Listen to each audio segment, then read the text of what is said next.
Thanks, Danny. I appreciate such a great introduction. So to start with, I wanted to give you a reminder of what some of you may have missed or may have already seen in our spring release. And we launched some really exciting things, things like being able to push segments from insights into action in Mapp Engage. We launched the AI marketing analyst that allows you to predict the likelihood to convert, to churn, or to spend for individual customers. A bunch of integrations, including Zapier and Salesforce. Also AI-based best time to send, and mobile-rich messages beyond many other things. And hopefully you guys managed to take advantage of some of those features. In this summer release 2020, we have some even more exciting announcements.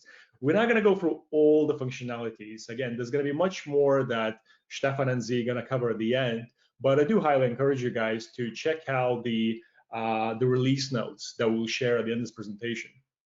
So I would like to focus on six key capabilities at this time. And one of them is going to be Location Manager, Mobile Push, or geofencing, as we like to call it. Many integrations, including segment.com, Amazon DSP, Amazon S3, and Google Cloud Storage. Also, we added the A/B tests in the Whiteboard and a smart alerts library. So we can begin.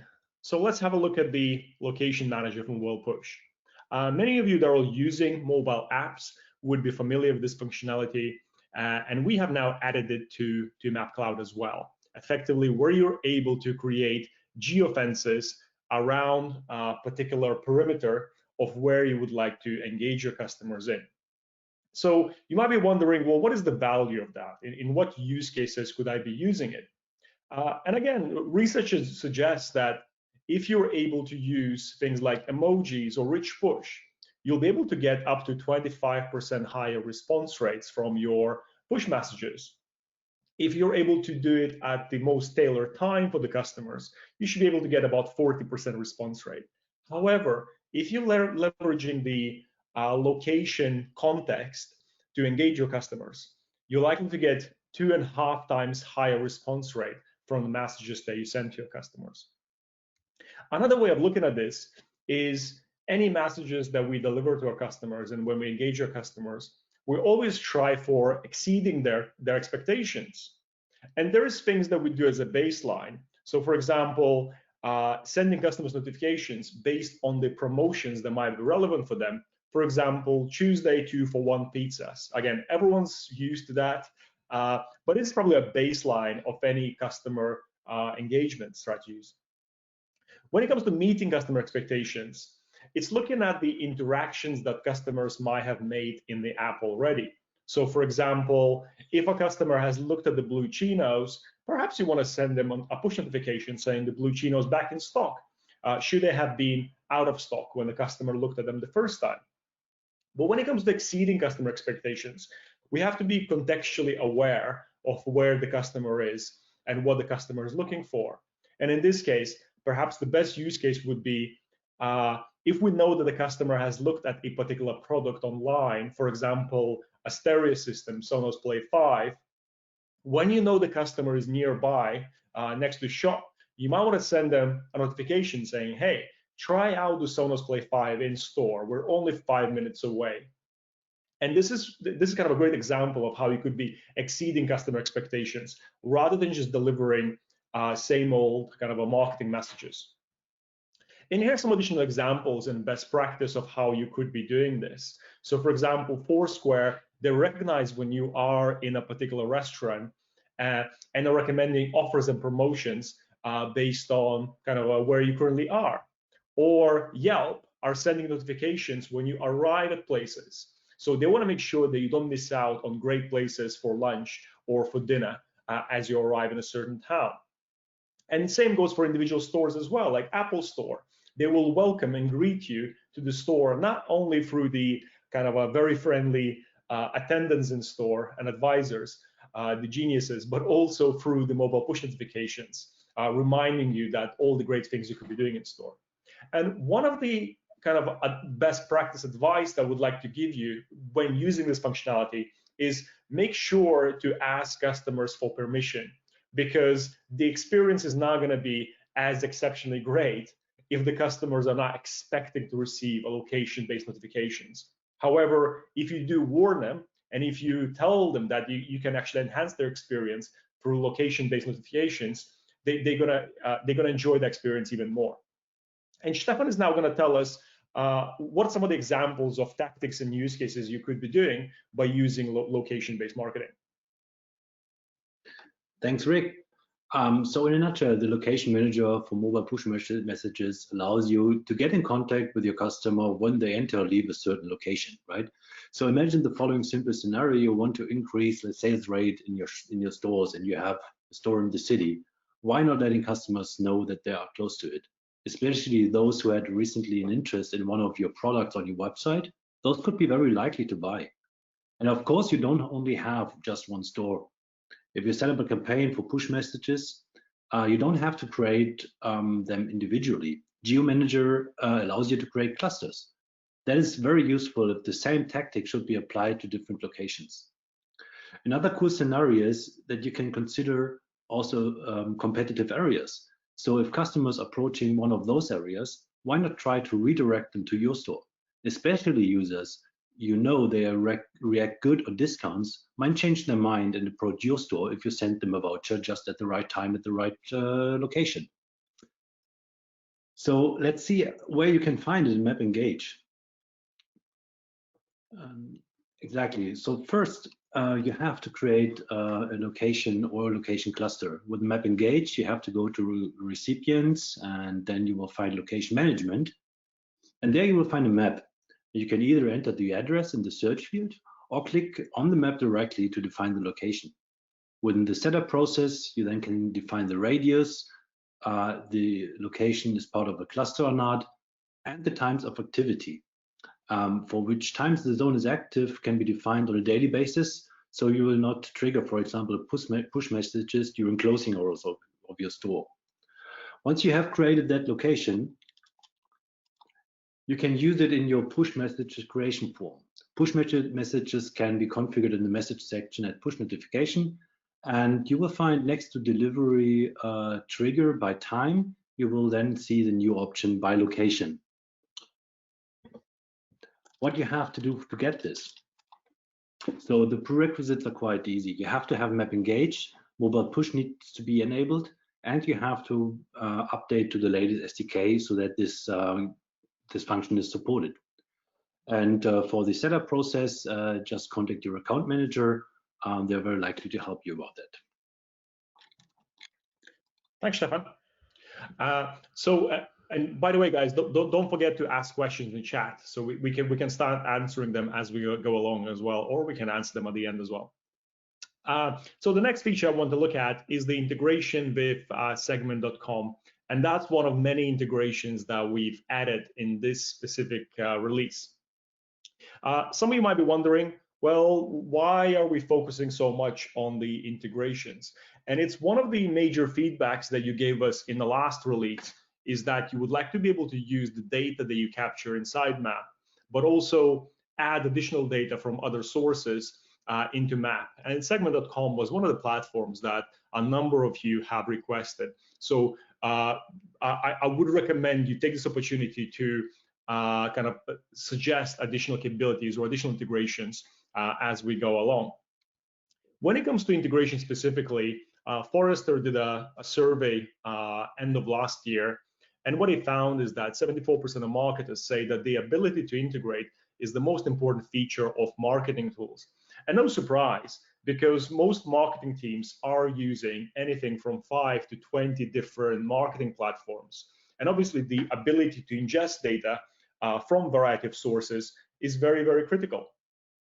So you might be wondering, well, what does Segment do and how does it work? Well, Segment is able to connect to the variety of data sources, your web, your kind of custom apps that you might have developed from various servers, data warehouses, and they're able to stream these data sets into the variety of marketing platforms or other kind of data repositories where you need this data.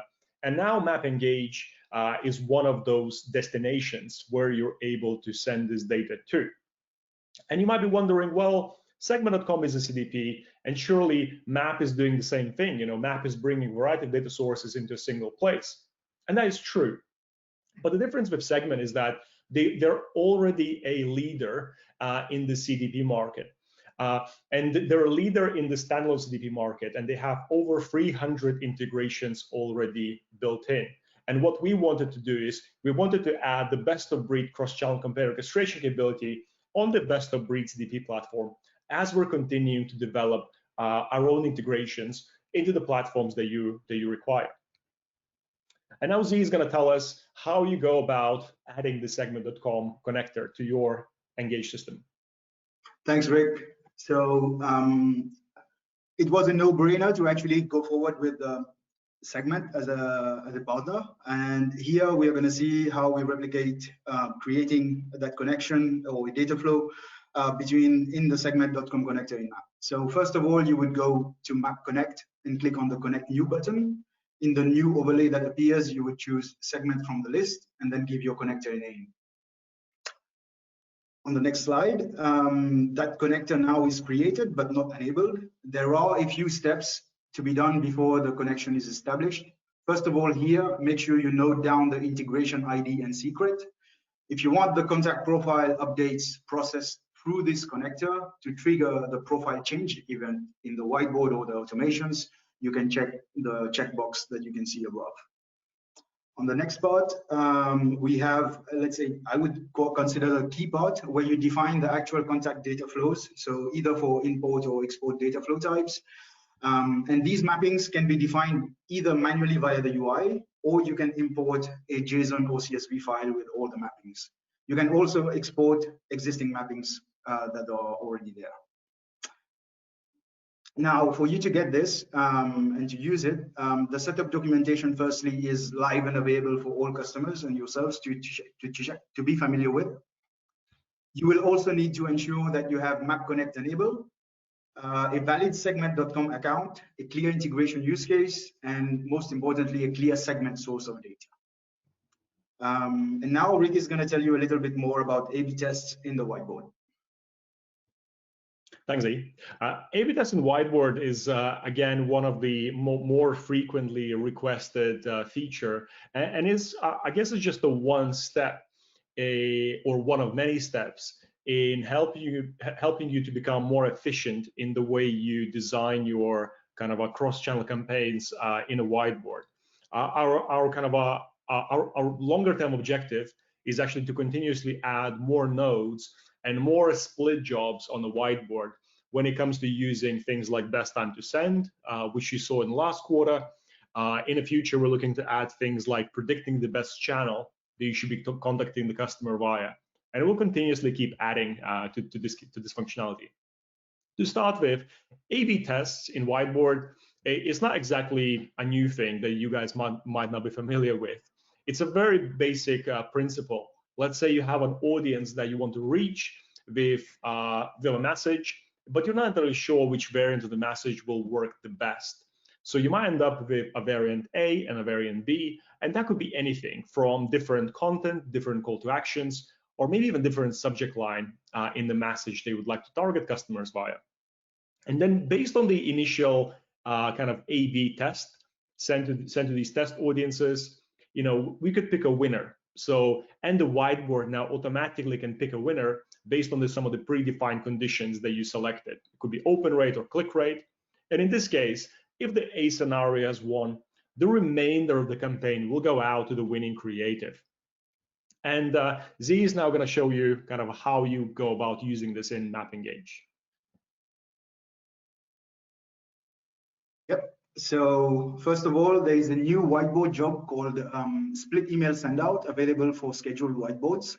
The marketer can define his whiteboard audience there, choose the time at which he wants to execute that A/B test on this spot. And on the next screen, you can see in the panel, he can also select the messages to be tested, define how many contacts will get each variation. And lastly, on the next slide, in the panel itself, he can choose the criteria for the winning message and define the sendout delay after which the winning message will be sent. There are two little notes here where this differs firstly from the manual way of doing it via the web interface. First of all, in the whiteboard job, you can select both draft and prepared messages in the drop-down. Secondly, in the manual split sendout configuration in the web interface, that offers the marketer the flexibility to define a winning sendout or not. However, in the whiteboard, for us to continue that customer journey, or for the customer to continue his journey, we need to define a winning sendout. Therefore, here it is mandatory. In terms of prerequisites, there are no real ones here, as this release will be done as part of a rolling upgrade for all existing Mapp Engage accounts. And that's it from my side. Back to you, Rick. Excellent, thanks, Z. So continuing on the theme of integrations, we've also added Amazon DSP integration. I'm sure many of you already heard about the Amazon DSP already. And one of the main reasons why we added Amazon is because it is kind of on the path of really competing to Google when it comes to advertising. And also, for those of you that already know our Mapp Acquire proposition, you'll know that we are able to use all of the same data that you're using for email nurture, as well as the web behavior, to synchronize those audiences and segments with the paid media channels, whether it's Google, whether it's AppNexus, or whether it's Amazon now. So again, going back to the research done by Forrester last year, they found that 58% of marketers say that integration between marketing, technology, and advertising is the priority. And I'm sure you'll be finding the same thing. And as I said earlier, it's something that we've already been doing, but now we're extending this to Amazon DSP as well. The reason why we picked Amazon, and actually some of these statistics surprised me as well. So I knew that Amazon DSP is becoming a big thing, but I didn't realize how much of a big thing it is becoming, especially when you are in a CPG or a direct-to-consumer brand. So Amazon DSP has been, or Amazon advertising has been growing 117% year on year. And you could argue, well, that's true. You know, that they're a big platform, and obviously they're new, so they will be growing that fast. But what I didn't realize is how much annual ad revenue Amazon generates. So they're already generating $10 billion via their kind of a paid media proposition, whereas Google is 17. So we can see that they're catching up very, very quickly. And in fact, many CPG brands have already shifted. In fact, kind of 50 to 60% of CPG brands have already shifted their spend from Google to Amazon. And it's no surprise if you think about your own personal product buying journeys. When you know what it is that you want to buy already, you don't go to Google. You go to Google if you want to research or explore a product. But if you already know what you want to buy, likely that your journey is going to begin on Amazon. And in fact, that journey already begins for 54% of consumers. So, and this is the reason why kind of Amazon DSP integration was very important to us. And he's going to kind of show you quickly how this works and what's the potential use case. Yeah. So you already know how to integrate with other providers. So first of all, what you need to do is deploy the tag on the website. Then we are going to be establishing the cookie ID exchange between Mapp Acquire and Amazon DSP. What that enables you to do is to target your customers with relevant ads from their preferences and affinities stored in Mapp's very own unified contact profile. And then you can have all of these insights also available at a click. This is particularly relevant for CPG manufacturers or a brand, or if you're a brand selling your own products. This is something you should definitely consider. On the next slide, I would say. Yeah. Yeah, and maybe if I would add to that, so you might be wondering, well, why not use the Amazon tag kind of directly on site? And with Amazon, you are able to retarget people based on the transactions they already made, or the interest they have shown within Amazon, or perhaps the fact that they've been browsing for competitive products. And this is great insights to deliver those sponsored ads. But with addition with Mapp Acquire data, you're also able to start leveraging things that, like the unified customer profile, the transactions that customers already made on your website, their previous browsing behavior, or perhaps some predictions about what the customers are going to do next. So you can imagine how much more valuable that data becomes when it comes to targeting people on Amazon DSP. And Z, do you want to tell us about prerequisites? Yeah, sure. So in terms of the prerequisites here, thanks for picking that up, Rick, for that second part. We need, of course, to have Mapp Acquire enabled and a valid Amazon DSP account and a clear integration use case. As previously for Segment, the setup documentation is live and available for you to check. And then now Rick and Stefan are going to tell you a little bit more about smart alerts in the library.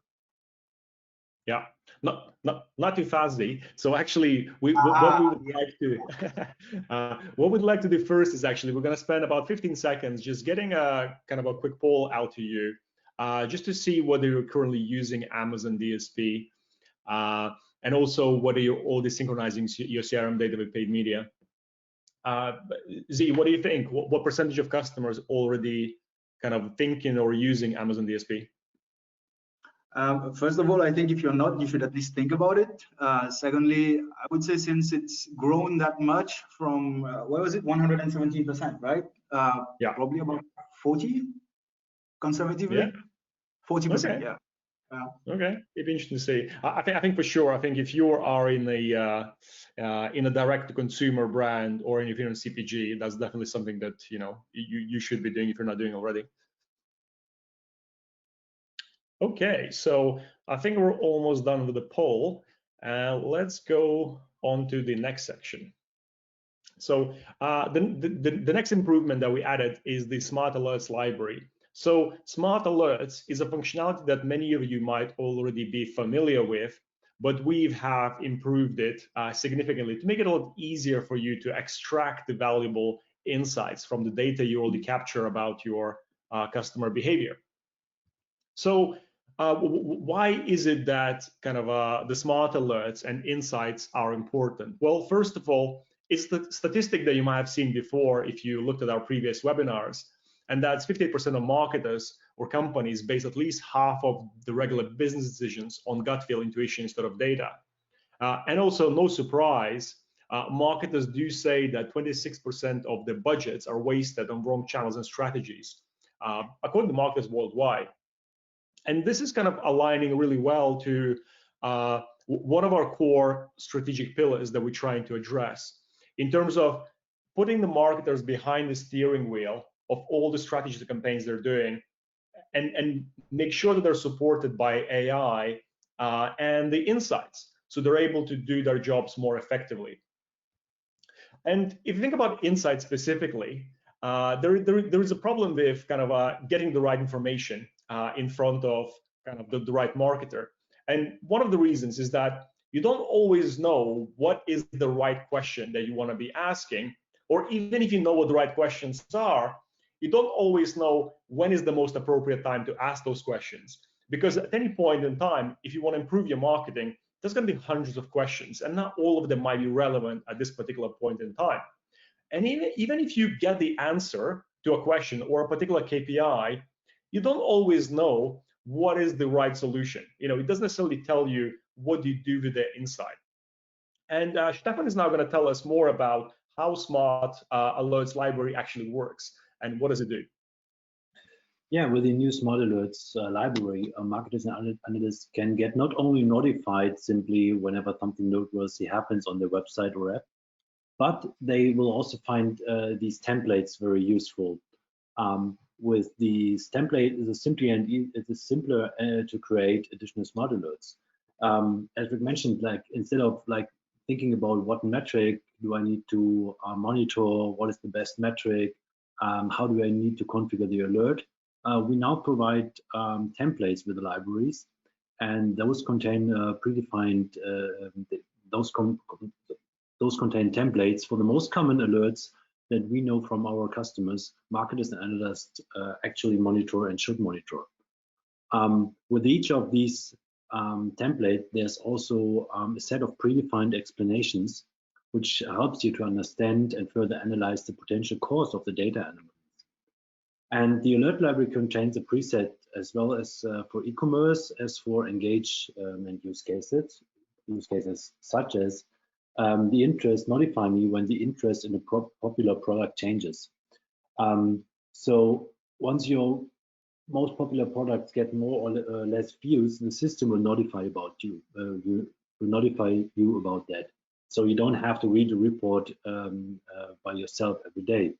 And possible explanations might be that you simply have more for a peak, so something products getting more views than usual, that you simply have more visitors and more visits on your website, but a good thing. You could also have a good press release for these items, external recommendations, or high competitiveness. Your listing and price comparison engines has improved, or you have good on-site promotion on the item. On the other side, if there's something happening, getting less views than expected, maybe you're losing your visitors, or you're not longer promoting these articles. They might be downranked in price comparison engines or even in search engines. So that all depends on these are only explanations which should help you to start investigating, right? So there's no positive or negative in these things. It really depends on your use case and your setup. So of course you can also create multiple of these smart alerts, right? And how many, that depends on your contract. And so we come to the prerequisites. This is available as a standard feature in Mapp Intelligence and available if you have smart alerts activated, that it is built in, so to speak. There's no special setup required. So if you don't have smart alerts yet, contact your CSM, purchase it, it gets activated, and you will also automatically be able to benefit from the library. Thanks, Stefan. The other key feature that we wanted to highlight in the summer 2020 release, and then Stefan and Z are going to continue talking about or giving you some of the highlights of the other features, but this is the kind of one of the last major ones they want to focus on, and it's the Amazon S3 and Google Cloud Storage integration. The reason why it was important for us to add this integration is because, well, these two platforms are one of the biggest ones when it comes to public cloud adoption. It's AWS followed by Azure followed by Google Cloud. And also these were the platforms requested by our customers. So if you do need integration into some other cloud storage platforms, do let us know so we can take note of that. And also kind of referring back to the kind of the Forrester research done last year, you know, they do find that 78% of marketers say that the ability to integrate with non-marketing technology like CRP, ERP, data warehouses is a priority. And this is where the cloud storage integration becomes very, very important because it makes it so much easier for us to ingest data, but also push data back into those platforms that you might be using for a variety of other sources. And again, just to reiterate, the reason why we pick those two, well, these two are some of the kind of most frequently requested integrations that you guys have asked for, but also they are the leaders in the space. Azure is also another leader in this space, but as of right now, we haven't had many customers ask for that feature. So again, if Azure is something that's important to you guys, do let us know so we can kind of plan this into our roadmap in the future. Z, do you want to tell us how you go about using those features? Yeah, sure. Most of you might already know we do have an area in Mapp Engage where you can create credential records, so store your credentials and things like that. And we decided for us it was natural to extend the credential store with two new credential types, one for Amazon S3 and the other one for Google Cloud Storage. Each of them, as you can see in the slide, has different properties that need to be filled in. For Amazon S3, you will need to already have an Amazon S3 account, and you will need to fill in the user key, secret key, region, and bucket for that specific location. For Google Cloud Storage, you will need to have a Google Cloud Storage service account, not user account. for which you will need to provide the Google project ID, the bucket name, and the JSON file for the account that holds the authentication details. On the next slide, once those credentials are actually created, you can use those in automations or, as you can see here on the screen, in exports. For the prerequisites, please ensure that you actually have an existing account for the required storage provider. Note again that for Google Cloud Storage, it has to be a service account. You will also then be able to set this up as long as you have the relevant system permission. So that should be fine to be using them all through Mapp Cloud. And next slide, we will now start with the other enhancements. So this is these are not the highlights, but they do provide value to significantly to our customers. So first of all, one login, let's say improvements to campaign dashboards here. We have a number of improvements here for customers having Mapp Engage and campaign dashboards, where we have not only improved the accuracy of the dashboards, but also made it seamless to navigate between Engage and dashboards so that you don't have to enter your credentials again. Secondly, we have a URL shortening service for SMS. If you are currently sending SMS messages using Mapp Engage, you should already be seeing a shorten link button in the message compose that can basically shorten any link that you have. Thirdly, system usage dashboards. So this can give you insights in your platform usage to stay on top of your overages. You can view these different KPIs and trends, filter them, and export these usage dashboards. Next, we have 3 new inbox renders for the dark mode. This relates to our inbox rendering functionality before you launch your campaign. So you can now verify the look of your message before send out for these 3 new dark mode renders, namely Apple Mail 12, Outlook 2019 on the Mac, and the iPhone 11. We all staying on the topic of SMS, or going back to the topic of SMS, we do have a new SMS provider, Ubrary. Ubrary is a new SMS provider for us aimed at agencies who actually want to send SMS messages ASAP without the hassle of waiting for a dedicated code. With this provider, you can have outbound SMS at this point in time, no inbound. Last but not the least, we have segmentation builder improvements, where we did a number of usability improvements in the segmentation builder. One of those might be the redesign of, one of those that you might have already seen has been the redesign of the activity section, so that it is divided by your channel type activity. So mobile activity is separate, email activity is separate. And now Stefan is going to tell you about the intelligence specific other enhancements that we have delivered to you in this quarter. Yeah, on Mapp Intelligence, we did a couple of improvements in regards to data collection.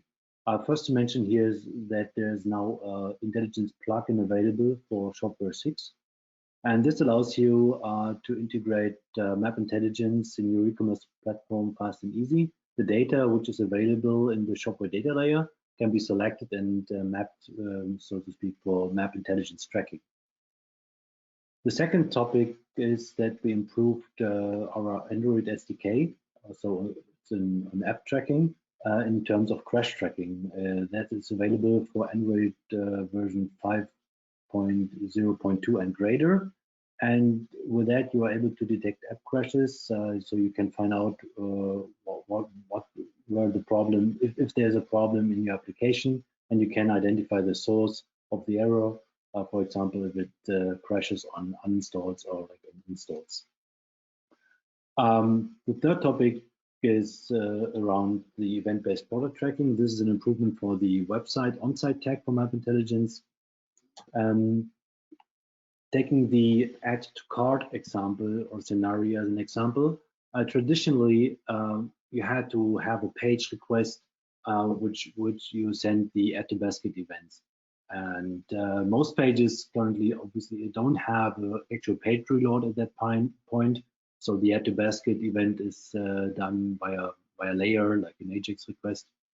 And that made integration very hard because you needed to simulate a page request. So now we streamlined and eased implementations, and the product information can be sent directly with the event request, which you probably have anyway, because you track the button when somebody hits add to basket. So in a nutshell, before you had to create an artificial page request, and now you don't have to do this. The last topic is that we did some improvements around exports in terms of stability and complete exports of reports in case of single elements failing. So one example for that is, imagine you have a report with 10 elements in that, and one element contains a parameter, and one of your colleagues intentionally or unintentionally deleted a parameter. Then this element cannot be calculated because the parameter is not there anymore. Before, the entire report was not exported, so now it will be exported and you will get notified what the problem with the particular element is. Excellent. Thanks, guys. So many of you have already probably seen this product updates page. If you haven't, please go to that page and have a look at the videos that we have done. Also, there you will find links to the release notes. Again, if there was a particular functionality that we discussed today that you would like to find out more details about, I encourage you to go to the release notes and actually read about how the functionality works and how you can take advantage of it. Also, if you require some additional training, you feel like you just can't quite grasp a particular functionality within the Mapp Cloud, we have created this online training request page where you can sign up for various sessions that we run at regular intervals. And if there is a particular session that might be relevant to you, do feel free to sign up to it. Or you can also request additional training on a particular topic that is not currently published on a free online training repository. So before we open up for questions, I would like to introduce a couple of other things. So first, we'll do a kind of a final poll right here, just a couple of questions. But as you guys are answering this poll, I want to tell you about something else as well. So as we're presenting some of those functionalities, we did highlight the fact that many of those functionalities came through the kind of a feature requests and requests that you have been submitting to us and kind of asking for certain things to be done. And we decided to launch kind of a customer survey that's a bit more all-encompassing. And if you're kind of decide to take part of the survey, what we're going to do is we're actually going to give you a $50 voucher that you can donate to a charity of your choice, because we recognize that that it might take about 10 minutes to fill in. You know, there's quite a few questions. I'm not going to lie about this. However, as a reward for you taking part in the survey, which is going to be very important for us to improve the product and improve our service, also would like to recognize that by giving you a kind of a voucher that you can donate to a charity of your choice. And I think Tammy shortly will be posting this link in a chat as well, so you can follow the survey. And yeah, any feedback, good or bad, would be highly, highly appreciated. So I'm going to stop here and see if we have any questions. Thanks, guys. Yeah, that was very, very informative. We do have some questions coming in. I'll just start with the first one. He says, I did not get the business case for the segment connector. Segment is a CDP and Mapp is a CDP. Is it just one way or vice versa? Does it work as a third-party provider? Mm-hmm. Yeah, it's a great question. So Mapp is a CDP in a way that, you know, we do have this predefined customer profile, but the biggest advantage of Mapp is that we're also able to orchestrate. You know, we're able to use all this rich customer data that you ingested to orchestrate across various data sources. Where Segment as a standalone CDP is very strong at is they already have over 300 predefined adapters and connectors into various platforms. We don't have as many yet, but we're very rapidly building and developing them. So if you're already using segment.com to create a unified customer profile, this is where Mapp can help you then orchestrate against that data. Because we kind of at Mapp, we don't necessarily believe in the idea of just having a standalone CDP, because in many ways, a standalone CDP creates a silo between the data and the actual campaign orchestration process. Whereas by combining both segment and the ability of execute the campaigns through Mapp, you're able to break down the silo between the data and the campaign orchestration across the various channels that we have built in natively in Mapp.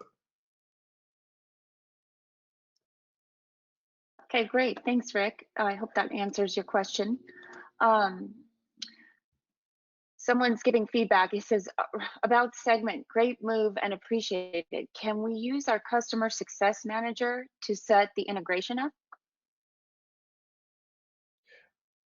I would definitely encourage you to engage the customer success manager. It depends what kind of contract you're on, whether there's hours in there, or whether it's currently unpaid for CSM. So I think that will vary. But I highly encourage you to speak to your account manager in CSM and see what we can do there. But also, if the integration requirements are fairly straightforward, then we do have it in release notes, the explanation of how you match and how you configure the data, because I don't believe we have appeared within segment destination, but that's going to happen within the next couple of days. So we'll appear in segment as a destination, and it's quite easy to configure from segment directly. But if you're struggling, for sure, I encourage you to engage your CSM to help you with that. Great. It's always a good idea, I think. Next question is asking if A/B testing in Mapp Engage also possible for website, app, or only for email? So right now the A/B testing in Mapp Engage is only possible for email. That said, though, I don't know whether the question comes from a Mapp Engage customer or from Mapp Intelligence customer or both. If you're already using Mapp Intelligence, there is a way of configuring multiple variants as well and running multiple campaigns within Mapp Intelligence. But the A/B testing on the web is currently not possible through the Mapp Engage environment. Okay. Then the next question is, do you have any stats that show the increased efficiencies using the Amazon DSP integration? I'll be honest with you, not yet. So again, Amazon DSP, only recently they gave us access to the APIs to synchronize audiences. We currently have one beta customer on that. We have many statistics from other paid platforms. So the paid media activation is not necessarily a new thing to us. The Amazon DSP is a new thing. But when it comes to synchronizing audiences with, let's say, things like Google Shopping or Facebook or AppNexus, in most cases, we are seeing about 30% a decrease in a cost to action. So, decrease in the cost of conversion, decrease in the cost to click. So that's what we're normally seeing. But with Amazon DSP specifically, we don't have statistics, but I would expect it to be very similar. Yeah, that would make sense. That's all I have in the chat box. If there's anyone else who has a question, just go ahead and type it in, and we've got plenty of time to get to it. I think that's about it. Yeah, I think that's it. So thank you, everybody, for joining us, and thanks, guys, for presenting, doing such a wonderful job. We always appreciate it, and we hope everybody enjoyed the webinar. Thank you. Thank you, guys. See you next quarter. Ciao, ciao. Yep. Bye.